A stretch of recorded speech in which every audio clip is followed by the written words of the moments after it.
الحمدللہ والصلاة والسلام علی رسول اللہ وعلی آلہ واصحابہ اجمعین، اما بعد۔ قال اللہ تبارک وتعالی فی القرآن المجید: اعوذ باللہ من الشیطان الرجیم، بسم اللہ الرحمن الرحیم۔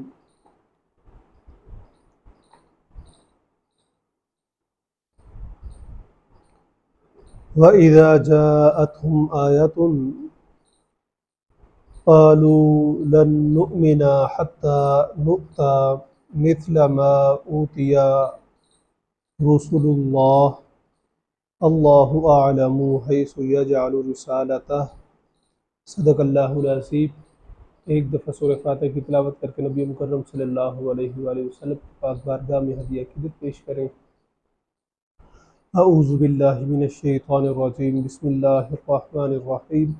الحمد للہ رب العالمین، الرحمن الرحیم، مالک یوم الدین، ایاک نعبد و ایاک نستعین، اہدنا الصراط المستقیم صراط الذین انعمت علیہم غیر المغضوب علیہم ولا الضالین، آمین۔ الصلاة والسلام علیک یا سیدی یا رسول اللہ، الصلاة والسلام علیک یا سیدی یا نبی اللہ، الصلاة والسلام علیک یا سیدی یا محبوب اللہ، وعلی آلک واصحابک یا سیدی یا شفیع المذنبین۔ اللہ رب العزت نے انسانوں کی ہدایت اور رہنمائی کے لیے انبیاء کرام کا جو سلسلہ شروع فرمایا، تو انہوں نے اپنے اپنے وقت میں اپنے اپنے ادوار میں آ کے اللہ رب العزت کے پیغام کو لوگوں تک پہنچایا۔ مختلف اعتراضات کیے گئے ان کے اوپر۔ اس آیہ مقدسہ میں ان میں سے ایک اعتراض کا ذکر کیا گیا ہے۔ بسم اللہ الرحمن الرحیم۔ وَإِذَا جَاءَتْهُمْ آیَةٌ، اور جب آئے ان کے پاس کوئی نشانی، کہ جب کوئی نبی میرا ان کے پاس میری کوئی نشانی لے کے آتا ہے، قالوا، وہ کہتے ہیں، لن نؤمن حتی نؤتی مثل ما اوتی رسول اللہ، کہ ہم ایمان نہیں لائیں گے، ہم ہرگز ایمان نہیں لائیں گے جب تک ہمیں بھی ایسا ہی نہ دیا جائے جیسے اس نبی کو دیا گیا ہے، کہ وہ نبوت کی کرامت، وہ معجزہ جو اس نبی کو دیا گیا ہے، جب تک وہ ہمیں نہیں دیا جائے گا ہم ایمان نہیں لائیں گے۔ آگے فرمایا، اللہ اعلم، اللہ رب العزت جانتا ہے، حیث یجعل رسالتہ، کہ وہ کہاں اپنی رسالت کو رکھتا ہے، کس کو وہ رسالت کا تاج عطا فرماتا ہے۔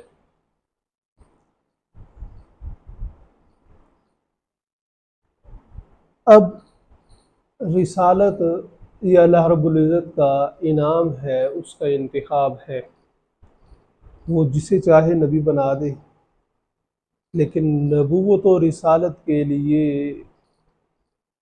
کسب نہیں ہے کہ بندہ کسبی چیز ہو کہ اس کو کسی زہد سے، عبادت سے، تقوی سے حاصل کرے، بلکہ نہیں، یہ اللہ رب العزت کی عطا ہے۔ جن نفوس قدسیہ کو رسالت و نبوت کا تاج اللہ رب العزت نے پہنانا تھا، ان کا انتخاب اللہ رب العزت نے خود کیا اور انہیں نبوت اور رسالت عطا فرمائی۔ مولانا روم انبیاء کرام کے اوپر ہونے والے ایک اعتراض کا جواب دیتے ہیں۔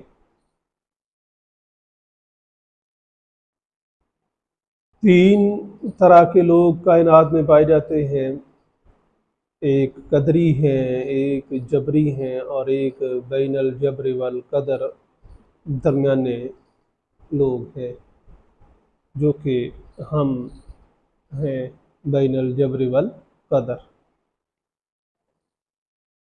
جبری جو ہیں وہ کہتے ہیں کہ انسان محض مجبور ہے، اس کا کوئی اپنا اختیار نہیں ہے، لہذا وہ ایک مثال دیتے ہیں کہ مثال کے طور پہ اگر کسی شخص کے پیٹ میں سدہ بن جائے تو وہ سدہ جگر تک پانی کو نہیں پہنچنے دیتا۔ اب اس بیماری کی حالت میں اس بندے کے منہ کو جتنا بھی پانی لگائیں، اسے جتنا بھی پانی پلائیں، اس کی پیاس بجھتی نہیں ہے۔ وہ کہتے ہیں کہ جب ہم تمہارا انکار کرنے والے ہیں، ہم تمہیں مانتے ہی نہیں ہیں، تمہاری اس تبلیغ کا ہمیں کوئی فائدہ نہیں ہے، تو تم ہمیں کس لیے تبلیغ کرتے ہو؟ تم ہمارے اوپر کیوں اپنا وقت ضائع کر رہے ہو؟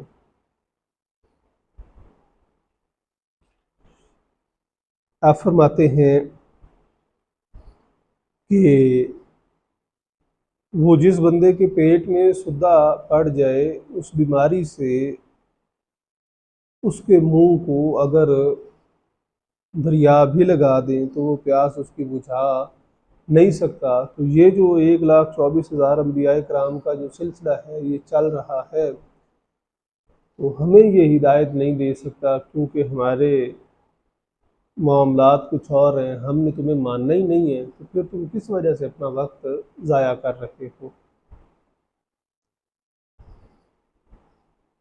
ہوتا کیا ہے کہ اس بیماری سے بندے کے ہاتھ پاؤں سوج جاتے ہیں، پیٹ پھول جاتا ہے، لیکن پیاس اس کی بجھتی نہیں ہے۔ مولانا روم ان کے اس اعتراض کا کہ تمہیں پتہ ہے کہ ہماری جو بیماری ہے، اس بیماری کی وجہ سے تمہاری دعوت و تبلیغ ہم پہ کوئی اثر نہیں کر سکتی، تو تم کیوں ہمارے اوپر اپنا وقت ضائع کر رہے ہو؟ تم کسی اور جگہ پہ جا کے یہ کام کرو۔ مولانا روم اس اعتراض کا جواب دیتے ہیں۔ آپ فرماتے ہیں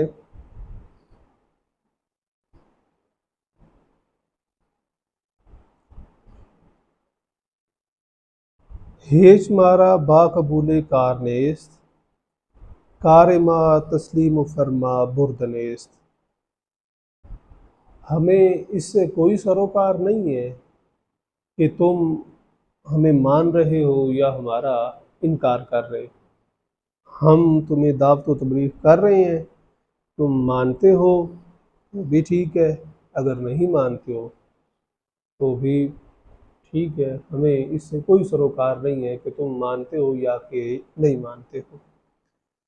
کار ما تسلیم و فرما برد نیست، ہمارا کام جو ہے وہ صرف اور صرف اللہ رب العزت کے حکم کو ماننا ہے، ہمارا کام اللہ رب العزت کے حکم کو بجا لانا ہے۔ اس نے ہمیں حکم دیا ہے کہ تم نے ان کو پیغام دینا ہے، لہٰذا ہمارا کام ہے کہ تمہارے تک پیغام پہنچائیں۔ تم مان رہے ہو یا انکار کر رہے ہو، ہمیں اس سے کوئی سروکار نہیں ہے۔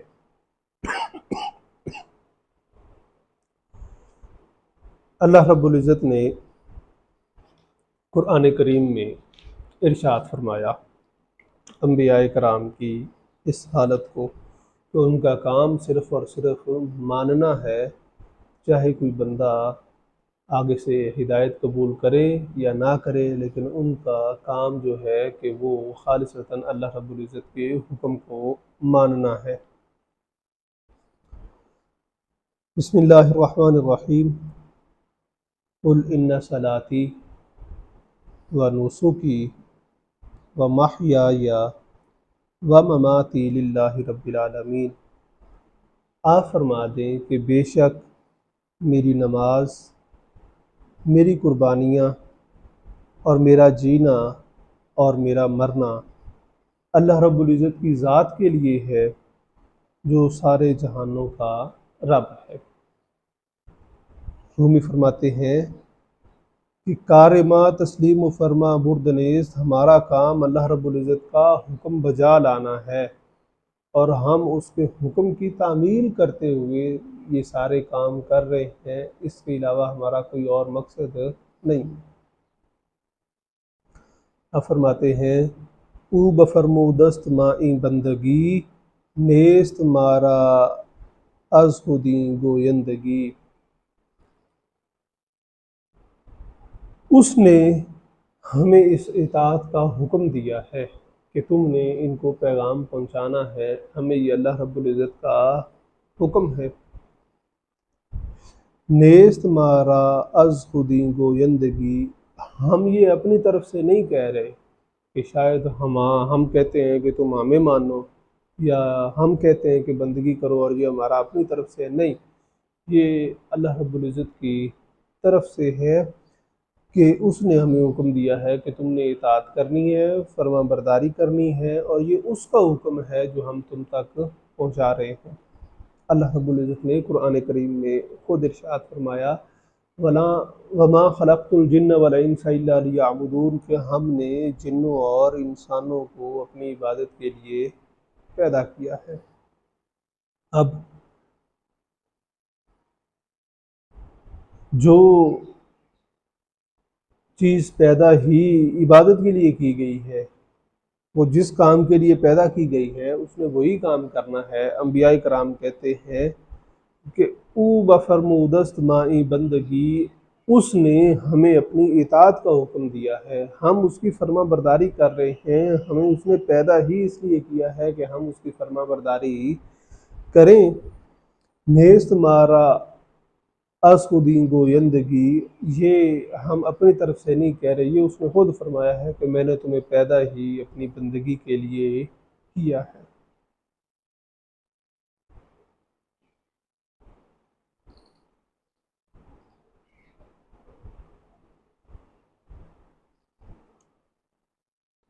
آگے آپ فرماتے ہیں جہاں برائے امر او دار ما، گر برگے گویدو کار ما، ہم اس کے حکم کے لیے جیتے ہیں، ہماری جان بھی اس کے حکم کی پابند ہے۔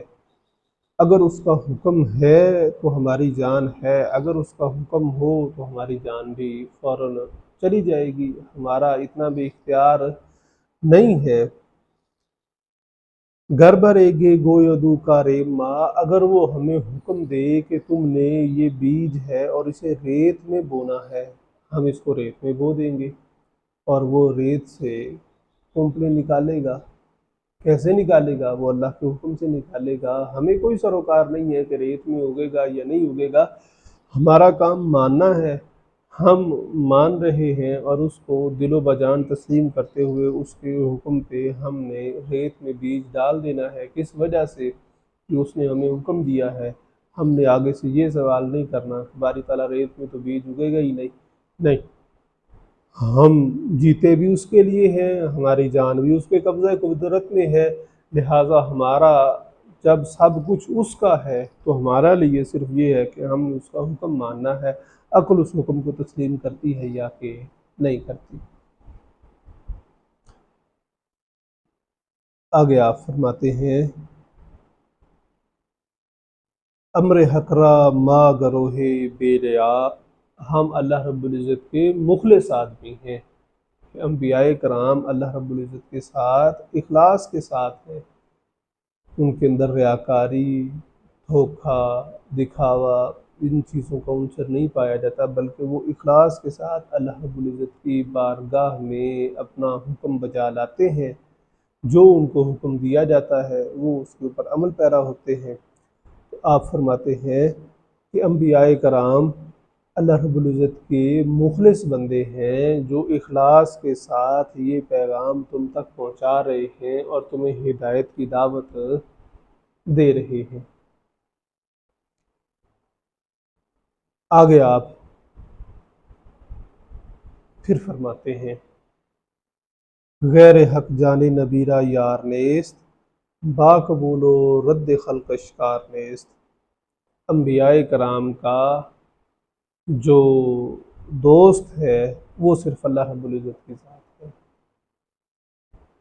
انبیاء کرام دوست ہی اللہ کو بناتے ہیں، ان کے علاوہ ان کا کوئی دوست نہیں ہوتا۔ با قبول و رد خلق اشکار نیست، کوئی مان رہا ہے یا انکار کر رہا ہے، انہیں اس سے کوئی سروکار نہیں ہے کہ ہماری بات کوئی مانتا ہے یا کہ انکار کرتا ہے۔ ہم اتنی دیر ہوگی یہ تبلیغ کرتے ہیں، یہ مان نہیں رہے، انہیں یہ چیز پریشان نہیں کرتی، کیونکہ ان کا جو دوست ہے وہ اللہ رب العزت کی ذات ہے۔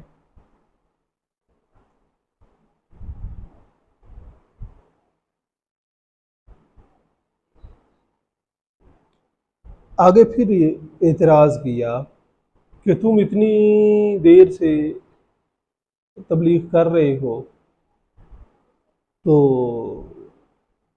ہم تمہیں کچھ دیتے بھی نہیں ہیں اور تم ہم سے کوئی مزدوری طلب بھی نہیں کرتے ہو، تو پھر یہ سلسلہ چلتا کیسے ہے؟ آپ فرماتے ہیں مزد تبلیغ رسالات شازوست، جو ہم پیغام تمہیں پہنچا رہے ہیں اس کی مزدوری بھی ہمیں وہ خالق حقیقی ہی دیتا ہے۔ ہم تم سے کسی چیز کا سوال نہیں کرتے، خالق حقیقی ہی ہمیں اس کام کی مزدوری جو ہے وہ عطا کرنے والا ہے اور ہم اسی سے مزدوری لیتے ہیں۔ اس کام سے ہوا کیا ہے؟ اس کام سے ہوا یہ ہے کہ وہ خالق حقیقی ہمارا دوست ہے اور اس دوست کے لیے تم ہمارے دشمن ہو گئے ہو۔ ہم تمہیں محبت کی دعوت دیتے ہیں، تم ہماری جان کے دشمن بن گئے ہو۔ اللہ رب العزت نے قرآن کریم میں جا بجا طور پہ ارشاد فرمایا کہ انبیاء کرام کو جو اجرت ہے اس سے کوئی غرض نہیں ہے۔ بسم اللہ الرحمن الرحیم۔ یا قومی، اے میری قوم، لا اسألکم علیہ اجرا، میں جو تمہیں دعوت و تبلیغ کرتا ہوں میں اس پر تم سے کوئی اجر کوئی اجرت طلب نہیں کرتا۔ ان اجریہ الا علی الذی فطرنی، مگر میری اجرت جو ہے وہ اللہ رب العزت کے پاس ہے جس نے مجھے پیدا کی۔ افلا تعقلون، کیا تم سمجھتے نہیں ہو؟ رومی فرماتے ہیں کہ جب انہوں نے اعتراض کیا کہ ہم تمہیں کچھ دیتے بھی نہیں ہیں تو پھر تم مزدوری کہاں سے لیتے ہو؟ رومی فرماتے ہیں جو مزدوری ہے وہ خالق حقیقی دیتا ہے، اس کے علاوہ کوئی اور دوسرا مزدوری دینے والا نہیں ہے۔ اس سے پہلے آپ نے فرمایا غیر حق جانے نبیرہ یار نیست، کہ اللہ رب العزت کے سوا انبیاء کرام کا کوئی دوست نہیں ہے، تو جب اللہ رب العزت ان کا دوست ہے تو وہ دوست کے ساتھ ہمہ وقت تعلق میں رہتے ہیں۔ دوست وہی ہے کہ جس کے ساتھ بندہ بالکل مضبوطی کے ساتھ جڑا رہے۔ تو انہوں نے پھر اعتراض کیا کہ تم اتنی دیر سے ہمیں تبلیغ کر رہے ہو، چلو تم اللہ کا حکم مان رہے ہو اور اس کا حکم مان کے تم ہمیں تبلیغ کر رہے ہو، ہمارے اوپر اثر بھی اس کا نہیں ہو رہا، تو تم تھکتے نہیں ہو کہ بار بار وہی بات، بار بار وہی بات، بار بار وہی بات، اور ہماری طرف سے پھر انکار۔ ماں بری برگہ ملولہ نیستیم، وہ بھی فرماتے ہیں کہ انبیاء کرام نے فرمایا کہ ہم اس بارگاہ میں تھکے ہوئے نہیں ہیں، اس کا حکم ہوتا ہے ہم تمہیں تبلیغ کرتے ہیں اور ہم اس کام میں تھکے نہیں ہیں۔ تاز بو دہرا ہر جا بیستیم، منزل بڑی دور ہے، کوئی پتہ نہیں ہے کہ تم نے کب اس بات کو ماننا ہے، کب تم نے ہدایت قبول کرنی ہے، لیکن اس دوری کی وجہ کے باوجود بھی ہم تھکتے نہیں ہیں اور جگہ جگہ بیٹھتے نہیں ہیں، بلکہ ہم اپنے کام میں لگے رہتے ہیں۔ کس وجہ سے لگے رہتے ہیں؟ آپ فرماتے ہیں کہ انبیاء کرام نے فرمایا کہ تھکتا وہ شخص ہے جو اپنے محبوب سے جدا ہو جاتا ہے، لیکن اللہ رب العزت جو ہے وہ تو ہمارا دوست ہے اور ہم اس سے جدا نہیں ہیں۔ دل فرو بستہ ہو ملولاں کس بود، کس فراق یار در محبس بود، کہ وہ بندہ دل گرفتہ ہوتا ہے، دل برداشتہ ہوتا ہے، وہ بندہ دل چھوڑ جاتا ہے جو اپنے محبوب سے دور ہوتا ہے۔ وہ کہتا ہے کہ میرا دل جو ہے وہ بڑا پریشان ہو رہا ہے، میں اپنے دوست سے جدا ہو گیا ہوں، اور صرف جدا ہی نہیں ہوا بلکہ قید ہو گیا ہوں، میں اس کو ملنے بھی نہیں جا سکتا۔ لیکن ہمارا معاملہ ایسا نہیں ہے، ہمارا جو محبوب ہے، جو خالق حقیقی ہے، وہ ہمارے ساتھ ہے۔ دل برو مطلوب با ما حاضر است، ہمارا دلبر، ہمارا محبوب، ہمارا ساتھی، ہمارا دوست وہ ہمارے پاس موجود ہے۔ در نثار رحمت جاں شاکر است، اس کی جو رحمت ہے، اس کی جو مہربانی ہے، ہم اس پر اپنی جان قربان کرتے ہیں کہ وہ ہمہ وقت ہمارے اوپر مہربانی کرتا رہتا ہے، اور ہم ہاتھ باندھے اس کا شکر ادا کرتے ہوئے اس کے اوپر اپنی جان تک نچھاور کرنے کو تیار رہتے ہیں۔ آگے آپ فرماتے ہیں کہ انبیاء کرام تھکتے بھی نہیں ہیں، ان کے ساتھ اللہ رب العزت کی ذات موجود ہے، وہ ہمہ وقت اللہ رب العزت کی ذات کے ساتھ تعلق میں قائم دائم ہے۔ تو پھر یہ ساری باتیں کیسے ہیں، کس طرح سے ہیں؟ اس سے پہلے آیت مقدسہ اللہ رب العزت نے قرآن کریم میں ارشاد فرمایا کہ کس طرح سے وہ لوگوں کے ساتھ ہے۔ بسم اللہ الرحمن الرحیم۔ وَلَقَدْ خَلَقْنَا الْإِنسَانَ، اور بلا شبہ ہم نے ہی انسان کو پیدا کیا، وَنَعْلَمُ، اور ہم جانتے ہیں، مَا تُوَسْوِسُ بِهِ، کہ جو چیز اس میں وسوسے ڈالتی ہے ہم اس کو بھی ڈالتے ہیں، وَنَحْنُ أَقْرَبُ إِلَيْهِ مِنْ حَبْلِ الْوَرِيدِ، اور ہم اس کی شاہ رگ سے بھی زیادہ قریب ہیں۔ یہ تو ہر بندے کی بات ہے۔ رومی فرماتے ہیں کہ انبیاء کرام جو ہیں وہ تو عام لوگوں سے بھی وراء الورا ہیں، تو ان کے ساتھ اللہ رب العزت کی تعلق کیسا ہوگا، ان کے ساتھ اللہ رب العزت کا جو محبت کا رشتہ ہے وہ کیسا ہوگا؟ آپ فرماتے ہیں دل برو مطلوب با ما حاضر است، ہمارا دل بر، ہمارا محبوب خالق حقیقی وہ تو ہر وقت ہمارے ساتھ موجود ہوتا ہے اور ہر وقت رحمتیں کرتا ہے۔ انہی رحمتوں کی وجہ سے ہماری جان جو ہے وہ شکر کرتی ہے، اور ہم اپنی جان کا نذرانہ بھی اس کی بارگاہ میں پیش کرنے کے لیے تیار رہتے ہیں۔ یہ کیسے ہے؟ آپ فرماتے ہیں در دل ماں لالا زارو گلشنیست، پیریو پی مردگی را راہ نیست، ہمارے دل میں ایک گلستان ہے، ایک باغ ہے، اور وہ باغ ایسا ہے کہ بڑھاپے سے بھی وہ مرجھاتا نہیں ہے، اور مرجھانے والا رستہ اس کی طرف جاتا ہی نہیں ہے، وہ ہمیشہ تر و تازہ رہتا ہے۔ وہ کون سا باغ ہے؟ وہ ایمان کا باغ ہے، وہ کلمہ طیبہ کا باغ ہے، جو اس کے اوپر خزاں نہیں آتی، ہمیشہ بہار ہی رہتی ہے۔ آپ فرماتے ہیں دائماً تر و جوانیم و لطیف، وہ ہمیشہ تر و تازہ، جوان اور اچھا رہتا ہے۔ تازہ و شیریں و خندان و ظریف، وہ تازہ رہتا ہے، خوش مزاج رہتا ہے، ہنس مکھ رہتا ہے، لوگوں کے ساتھ اچھا رویہ رکھنے والا رہتا ہے۔ کون؟ وہ گلستان جو ہے، جو ہمارے دل میں اللہ تعالیٰ نے ایمان کا، کلمہ طیبہ کا لگایا ہے، اس کی وجہ سے ہمارے اوپر بڑھاپا نہیں آتا، ہمارے اوپر کمزوری نہیں آتی، ہم ہمہ وقت تر و تازہ اور جوان رہتے ہیں، اور اللہ رب العزت کی ذات کے ساتھ تعلق کو مضبوط کیے رکھتے ہیں۔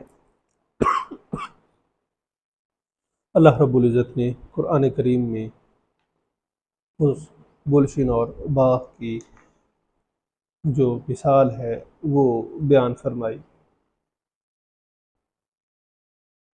اللہ تعالیٰ نے فرمایا بسم اللہ الرحمن الرحیم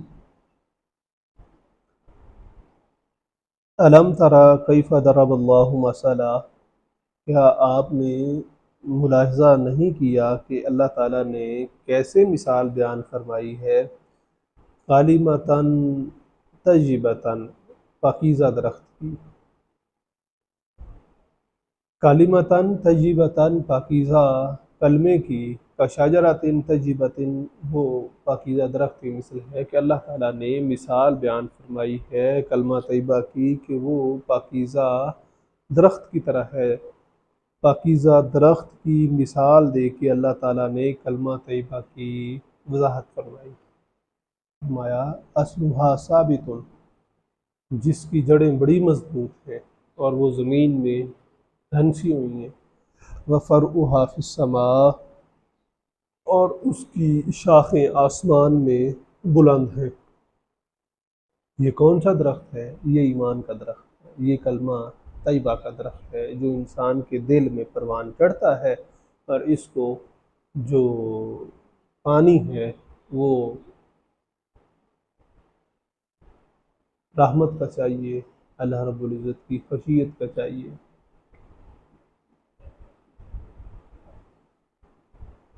جب بھی اللہ رب العزت کی خشیت میں بندے کی آہ نکلتی ہے اور بندے کی آنکھوں سے آنسو جاری ہوتے ہیں، ان آنسوؤں سے یہ باغ سیراب ہوتا ہے۔ شیر محمد گیلانی قادری فتح پوری آپ فرماتے ہیں بدل نین نوائے دے نال وسن، باغ دلاں دے ہون سیراب ویلی، کہ جب بندہ اللہ رب العزت سے ڈر کے اس کے سامنے سجدہ نیاز رکھتا ہے اور اس کی آنکھوں سے آنسو جاری ہوتے ہیں، تو وہ آنسوؤں سے جو دل کی کھیتی ہے وہ سیراب ہوتی ہے۔ اللہ رب العزت نے فرمایا کہ کلمہ طیبہ کی مثال پاکیزہ درخت کی سی ہے جس کی جڑیں بڑی مضبوط ہیں اور اس کی شاخیں آسمان میں بلند ہیں، تؤتی اکلھا کل حین باذن ربھا، وہ پھل دے رہا ہے ہر وقت وہ پھل دے رہا ہے اپنے رب کے حکم سے۔ اس کے اوپر بہار خزاں کا اثر نہیں ہے، ہر وقت بہار ہی بہار ہے اور ہر وقت وہ پھل دے رہا ہے، اور انبیاء کرام بھی اسی طرح سے ہر وقت تر و تازہ خوش و خرم اللہ رب العزت کے انوار و تجلیات کو تقسیم کر رہے ہیں، اور اسی طرح سے وہ بزرگان دین جنہوں نے اپنے دل میں اس گلستان کو سینچا ہے وہ بھی اسی طرح سے ہمہ وقت تر و تازہ اور اللہ رب العزت کا پیغام لیے ہوئے لوگوں تک وہ پہنچا رہے ہیں۔ اعتراض کیا گیا تھا کہ اتنا لمبا عرصہ گزر گیا ہے، تم تھکے نہیں ہو؟ تم بار بار ہمیں تبلیغ کر رہے ہو، بار بار تبلیغ کر رہے ہو، جیسے نوح علیہ السلام کو 960 سال گزر گئے تھے اور ایک بندہ جو ہے اس نے اسلام قبول کیا تھا۔ رومی فرماتے ہیں کہ پیش ما 100 سال و یک ساعت یکیست، ہمارے لیے 1 گھنٹہ اور 100 سال برابر ہیں۔ وقت کی جو قید ہے وہ ہمیں پریشان نہیں کرتی، 1 گھنٹہ یا 100 سال برابر ہیں، ہم اسی طرح سے اسی تر و تازگی سے اپنا کام کر رہے ہیں کہ درازو کوتا ازما منفقیست، کیونکہ لمبا ہونا، چھوٹا ہونا، وقت کا زیادہ ہونا، وقت کا کم ہونا، اس کا ہم سے کوئی سروکار نہیں ہے۔ آپ فرماتے ہیں کہ جو وقت کا زیادہ ہونا ہے یا چیز کا زیادہ ہونا ہے یا کسی چیز کا کم ہونا ہے، لمبا ہونا ہے، چھوٹا ہونا ہے، چوڑا ہونا ہے، یہ ساری چیزیں جسم کے ساتھ تعلق رکھتی ہیں کہ ایک جسم ہے تو وہ لمبا ہے، ایک جسم چوڑا ہے، ایک جسم موٹا ہے اور ایک پتلا ہے، لیکن ہمارا جو تعلق ہے وہ روح والا ہے۔ روح لمبائی سے، چھوٹائی سے، چوڑائی سے پاک ہوتی ہے، اور وہ امر ربی ہے اور وہ قدیم ہے، اور اللہ رب العزت کی ذات کے ساتھ قائم ہے۔ آپ اس میں مثال دیتے ہیں، آپ فرماتے ہیں آں درازوں کو تہے در جسم ہاست، لمبائی اور چھوٹائی جسموں میں ہوتی ہے کہ لمبا ہونا اور چھوٹا ہونا۔ آں درازوں کو تہ اندر جاں کو جاست، اور لمبا ہونا اور چھوٹا ہونا یہ روح میں نہیں ہوتا۔ 309 سال آں اصحاب کہف، 309 سال تک اصحاب کہف ایک غار میں رہے۔ پیششاں یک روز پہ اندوہ لف، ان کے لیے یہ 309 سال بغیر رنج، بغیر افسوس اور بغیر کسی پریشانی کے گزرے۔ 309 سال اللہ رب العزت کے حکم پہ وہ ایک غار میں ٹھہرے اور انہیں وہاں پہ کوئی پریشانی نہیں ہوئی، اور ان سے جب پوچھا گیا تو وہ کہتے تھے ایک دن یا دن کا کچھ حصہ، جو انبیاء کرام ہیں ان کے لیے 1 گھنٹہ یا 100 سال برابر ہے۔ اللہ رب العزت نے قرآن کریم میں ارشاد فرمایا، بسم اللہ الرحمن الرحیم، نحن نقص علیک نبأہم بالحق، ہم بیان کرتے ہیں آپ پر ان کی خبر ٹھیک ٹھیک۔ ان کی اصحاب کہف کی۔ انہم فتیۃ آمنوا بربہم، بے شک وہ جوان تھے ایسے جو اپنے رب پر ایمان لائے، رب پر ایمان لائے، ایمان کی کھیتی کو سینچا، ایمان کے باغ کو سیراب کیا، جو کلمہ طیبہ کا درخت اللہ تعالیٰ نے ان کے دل میں لگایا تھا اس کو پروان چڑھایا۔ اللہ رب العزت نے فرمایا وَزِدْنَاهُمْ هُدًى، ہم نے ان کی ہدایت میں اور اضافہ کر دیا۔ دل خالق حقیقی کے ساتھ جوڑو، کلمہ طیبہ کا بیج دل میں بو، خشیت الہی کے ساتھ اسے سیراب کرو۔ اللہ تعالیٰ فرماتا ہے کہ ہم اس ایمان میں مزید اضافہ کر دیں گے، برکت ڈال دیں گے۔ فرمایا وَرَبَطْنَا عَلَىٰ قُلُوبِهِمْ، اور ہم نے ان کے دلوں کو مضبوط کر دیا، اِذْ قَامُوا، جب وہ کھڑے ہو گئے، فقالوا، تو انہوں نے کہا ربنا رب السماوات والارض، ہمارا رب تو اللہ رب العزت ہے، ہم اور کسی کو نہیں مانتے۔ علامہ اقبال اسی وجہ سے تو فرماتے ہیں وہ ایک سجدہ جسے تو گراں سمجھتا ہے، 1000 سجدوں سے دیتا ہے نجات آدمی کو۔ ایک خالق حقیقی کو سجدہ کر، وہ تجھے جگہ جگہ جھکنے سے بچا لے گا۔ پھر جب پوچھا گیا کہ تم وہاں کتنی دیر ٹھہرے ہو، اللہ تعالیٰ نے قرآن کریم میں فرمایا وَقَالَ قَائِلٌ مِّنْهُمْ، کہنے لگا ایک ان میں سے کہنے والا، کم لبثتم، تم کتنی دیر ٹھہرے ہو یہاں پہ؟ قالوا، بعض نے کہا لبثنا یوماً او بعد یوم، ہم ایک دن یا دن کا کچھ حصہ۔ 309 سال ٹھہرنے کے بعد وہ کہتے ہیں کہ ایک دن یا دن کا کچھ حصہ۔ اب ان کو اس ٹھہرنے میں کوئی پریشانی بھی نہیں ہوئی۔ اللہ رب العزت قرآن کریم میں ارشاد فرماتا ہے وَنُقَلِّبُهُمْ ذَاتَ الْيَمِينِ وَذَاتَ الشِّمَالِ، ہم ان کی کروٹیں خود تبدیل کرتے رہے ہیں۔ 309 سال وہ خالق حقیقی کے حکم پہ جا کے ٹھہرے، اللہ تعالیٰ فرماتا ہے ہم ان کی کروٹ بھی تبدیل کرتے رہے ہیں۔ اسی وجہ سے چاہیے یہ کہ ہم اللہ رب العزت کے حکم کو مانیں، اپنے آپ کو اس کے سپرد کر دیں، وہ خود بخود ہمارے اوپر مہربانی فرمانی شروع کر دے گا۔ جیسا کہ وہ حدیث قدسی ہے، ایک تیری چاہت ہے، ایک میری چاہت ہے، ہوگا وہی جو میری چاہت ہے، اگر تو وہ کرے گا جو میری چاہت ہے تو میں وہ کروں گا جو تیری چاہت ہے۔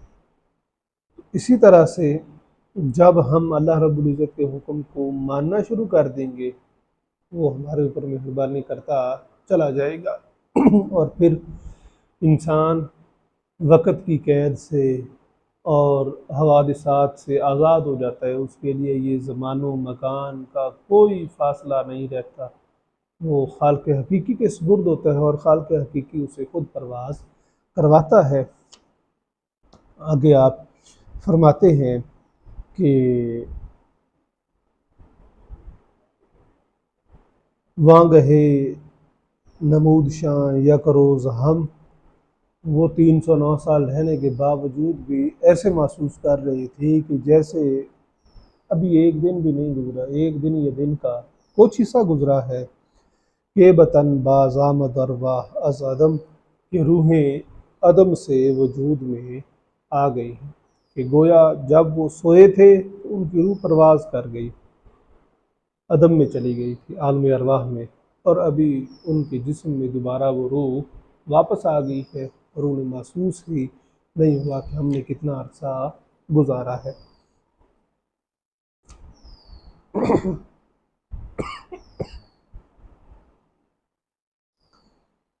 کیا فرماتے ہیں؟ چون باشد روز و شبہ ماہ سال، جب دن اور رات، ماہ مہینہ اور سال نہیں ہوں گے، یہ دن ہے، یہ رات ہے، صبح و شام، مہینے، سال یہ نہیں ہوں گے۔ کہ بود سیری و پیری و ملال، پھر پیٹ کا بھر جانا، بھوک کا لگنا، تھکاوٹ کا آنا، یہ کہاں سے آئے گی؟ ابھی تو یہ ہے کہ صبح ہے تو شام ہو گئی، شام تک ہم نے کام کیا تو تھک گئے۔ جب نہ صبح کا وجود ہوگا نہ شام کا وجود ہوگا، وقت کا تعین ہوگا ہی نہیں، پھر تھکاوٹ کیسی؟ پیٹ کا بھرنا کیسا؟ پیٹ کا خالی ہونا کیسا؟ کیونکہ اللہ رب العزت جو ہے وہ عدم سے روحوں کو وجود بخشتا ہے، تو جب انسان عدم میں چلا جاتا ہے تو اللہ رب العزت اس کو اپنی شیان شان کھلاتا بھی ہے، پلاتا بھی ہے، اور اس کو پروان بھی چڑھاتا ہے، اسے پھر بھوک محسوس نہیں ہوتی۔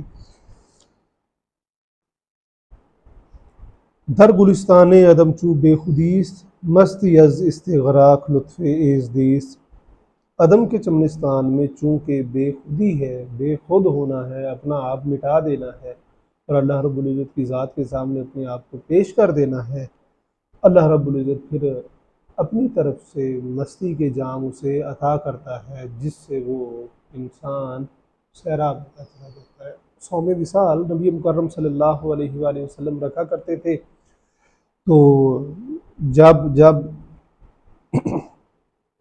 آپ صوم وصال رکھتے تو صحابہ کرام کو علم ہوا، انہوں نے بھی روزے رکھنے شروع کر دیے۔ صوم وصال اس روزے کو کہتے ہیں جس میں سحری اور افطاری نہیں ہوتی، مسلسل کئی کئی دن کا روزہ ہوتا ہے۔ تو جب صحابہ کو دیکھا تو ان کی طبیعتیں کمزور ہونے لگیں، نبی مکرم صلی اللہ علیہ وآلہ وسلم نے فرمایا کہ اے صحابہ، یہ تمہارے لیے نہیں ہے کیا؟ تم میری مثل ہو گئے ہو؟ مجھے اللہ رب العزت اپنی جناب سے کھلاتا بھی ہے، پلاتا بھی ہے، تمہارے لیے صوم وصال نہیں ہے، تم سحری بھی کیا کرو، افطار بھی کیا کرو، یہ آئندہ تم نے نہیں کرنا۔ آپ فرماتے ہیں در گلستان عدم چو بے خودیست، کہ وہ انبیاء کرام اللہ رب العزت کے باغ میں بے خودی میں اس طرح سے محو ہیں کہ اللہ رب العزت ان کے اوپر مہربانی کرتا ہے اور ان کو اپنی مہربانی کے جام پلاتا ہے۔ آپ فرماتے ہیں کہ اگر یہ باتیں تیری سمجھ میں نہیں آ رہی کہ یہ بے خودی، یہ مستی، یہ اللہ رب العزت کی طرف سے زمان و مکان کی جو قید سے ماوراء ہونا، یہ ساری چیزیں عقل میں تیری نہیں آ رہی، آپ فرماتے ہیں لم یذق لم یدری، ہر کس کو نہ خورد کہ بہم آرد جعل انفاس ورد، وہ بندہ جس نے کھایا ہی نہیں ہے، جس نے چکھا ہی نہیں ہے، تو وہ ہمہ وقت گندگی میں رہا ہے۔ اسے گلاب کی خوشبو کیسے آ سکتی ہے؟ ایک وقت جس نے ایک بندے نے اچھی چیز کھائی نہیں ہے، اچھی چیز چکھی ہی نہیں ہے، وہ ہمیشہ گندگی میں ہی رہا ہے، تو وہ اچھی چیز کا ذائقہ کیسے جان سکتا ہے؟ چکھنا ضروری ہے۔ یہ اللہ رب العزت کی مہربانی کا جام جو ہے، یہ چکھنے کے لیے دل کی بیداری ضروری ہے، دل کی سیرابی ضروری ہے، دل میں ایمان کا مضبوط ہونا ضروری ہے۔ جس بندے کا ایمان ہی مضبوط نہیں ہے، وہ اس کو کیسے چکھ سکتا ہے؟ وہ اس کو پھر اگر چکھ نہیں سکتا تو اس پہ ایمان کیسے لا سکتا ہے؟ کیا فرماتے ہیں، نیس موہوم اربد موہوم یہ کوئی وہم و گمان والی چیزیں نہیں ہے کہ پتہ نہیں وہم ہے، حقیقت میں اس کا کوئی تعلق ہے یا نہیں ہے۔ ہم موہوم ماں شدے معدوم جو وہم والی چیزیں ہوتی ہیں وہ معدوم ہوتی ہیں، وہ ان کا حقیقت میں کوئی وجود ہی نہیں ہوتا۔ یہ چیزیں حقیقت کے ساتھ تعلق رکھتی ہیں، ان کا حقیقت میں وجود ہے، لہٰذا یہ وہم نہ سمجھ کے پتہ نہیں صرف وہم ہے، حقیقت ایسی کچھ بھی نہیں ہے، کیونکہ وہمی کیفیت جو ہے وہ زائل ہو جاتی ہے اور ختم ہو جاتی ہے۔ یہ چیزیں زائل ہونے والی نہیں ہیں، جن کے اوپر اللہ رب العزت مہربانی کر دیتا ہے، جب ان کے اوپر الستی و مستی آ جاتی ہے تو پھر وہ الست اور مست ہمیشہ رہتے ہیں۔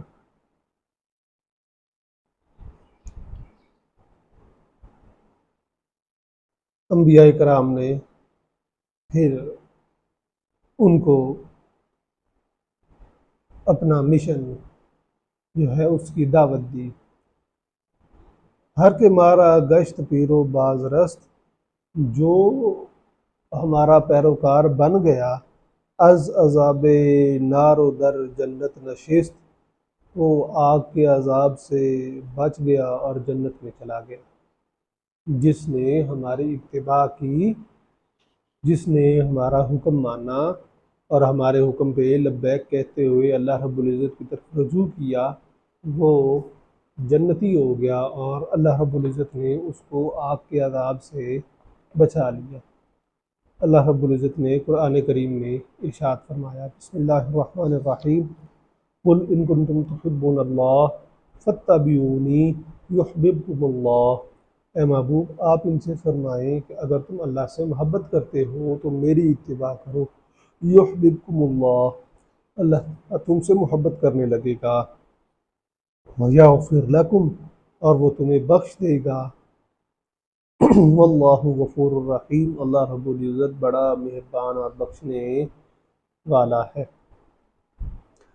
تو انبیاء کرام کی اتباع میں ہی بخشش بھی ہے، کامیابی بھی ہے، کیونکہ وہ اللہ رب العزت کے حکم کے ساتھ ہمیں یہ پیغام پہنچانے کے لیے آئے ہیں، وہ خود بخود نہیں آئے، وہ حکم کے ماننے والے ہیں اور وہی بیان کرتے ہیں جو انہیں حکم دیا جاتا ہے۔ اللہ رب العزت نے فرمایا، بسم اللہ الرحمن الرحیم، وما ینطق عن الہویٰ، کہ میرا یہ نبی اپنی مرضی سے نہیں بولتا، ان ہوا الا وحی یوحیٰ، مگر جو وحی ان کی طرف کی جاتی ہے وہ صرف وہی تمہیں پہنچاتے ہیں۔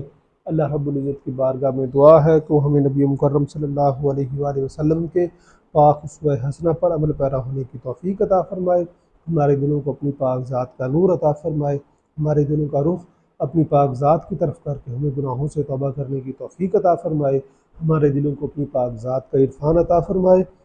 ربنا آتنا فی الدنیا حسنۃ وفی الآخرۃ حسنۃ وقنا عذاب النار، ربنا ظلمنا انفسنا وان لم تغفر لنا وترحمنا لنکونن من الخاسرین۔ شاہاں چے رب گرب نوازت گدارا، شوق ذوق دے رب اپنا توت غیر دا وہم جو قابلی، جام دے توحید دے مٹ وچوں منگائے انعام صدا بیلی، رکھی مست الس دے کول اتے دیتا کول جو کالو بلا بیلی، مکر نفس شیطان دے ہین وڈے لمی امن امان بچا بیلی، نزا وقت تخیر تے دھیر کریں کلمہ پاک زبان تے آ بیلی، ستھ ہادی دی نیک نہ مول لیندی ہکے نظر کیتا بیڑا پار بیلی، شالا شیر محمد وقت نزا ملے یار سونے دا دیدار بیلی، میرے ہادی دا سلسلہ رہ قائم مونگے نت دعا فقیر بیلی، شالا شیر محمد یاد روے چیرا پیر دا وقت اخیر بیلی، وصلی اللہ تعالی علی خیر خلقہ محمد وعلى آله وأصحابه أجمعين برحمتك يا أرحم